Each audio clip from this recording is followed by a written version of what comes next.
Here in the kitchen, you would never believe how dark and drab it was. One of the things we did to lighten it up was whitewash the brick.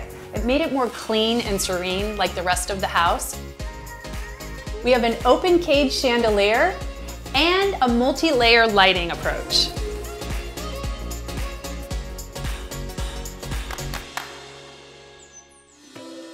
For fantastic lighting in the kitchen, I have a 3-point plan. The first one is task lighting. And task lighting is so you can work. It's so you can cook, you can prepare things, and you can see what you're doing. In this kitchen, our task lighting are the recessed cans. The second point is your ambient lighting. This is lighting that glows, it just feels good, and we have that in our under cabinet lighting. The third is my personal favorite. It's all about the bling. It's the accent lighting, which is this chandelier. And in this chandelier, we have incredible looking Edison bulbs, which are brought up to the 21st century with LEDs. They last forever, they don't use a lot of energy, and look how they shine.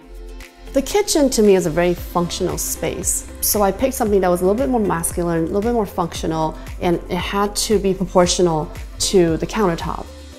I love that Lamps Plus has more than just lamps. They have all the lighting you need for a kitchen like this.